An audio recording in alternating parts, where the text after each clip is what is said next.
സംഗതി സിമ്പിളാണ്. ഏറിപ്പോയി ഒരു 6-7 മിനിറ്റ് അത്രേ വേണ്ടി വരുള്ളൂ. സിമ്പിൾ മോര് കാച്ചീൻ്റെ റെസിപ്പി നോക്കാം. തേങ്ങയിലേക്ക് ജീരകവും മഞ്ഞൾപ്പൊടിയും ചേർത്ത് അരച്ചെടുത്തിട്ടുണ്ട്. അരപ്പിലേക്ക് ലേശം മഞ്ഞൾപ്പൊടിയും ഉപ്പും ചേർത്തൊന്ന് പതപ്പിച്ചെടുക്കുന്നുണ്ട്. ഇതൊന്ന് സെറ്റായി വന്നപ്പോഴേക്കും അതിലേക്ക് ആവശ്യത്തിന് തൈരും ചേർത്ത് കൊടുത്തിട്ട് സ്റ്റവ് ഒന്ന് ഓഫ് ചെയ്യാം. എന്നിട്ട് ഇവരെ ഒന്ന് നന്നായിട്ട് മിക്സ് ചെയ്തെടുക്കുന്നുണ്ട്.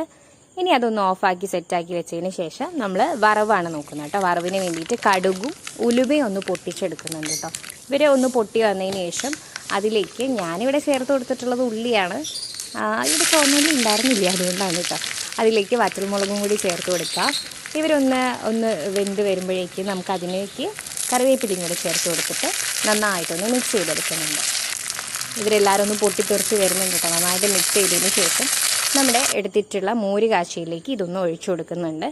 പിന്നെ നമ്മുടെ അമ്മമാരൊക്കെ ചെയ്യുന്ന പോലെ ആ ഒരു വറവിട്ടതിനകത്തേക്ക് തന്നെ കറി ഒന്നുകൂടെ ഒഴിച്ചിട്ട് ഒന്നുകൂടി വറവിട്ടെടുക്കുക. അല്ലെങ്കിൽ ഒന്ന് ചൂടാക്കിയിലേക്ക് തന്നെ ഒഴിച്ചെടുക്കുന്നുണ്ട്. ഇത് ചോറിന് അടിപൊളിയായിരുന്നു കേട്ടോ. ഇന്ന് നമ്മുടെ ബീഫ് ഇടിച്ചതും മോര് കറിയൊക്കെ ആയിട്ട് അടിപൊളിയായിരുന്നു.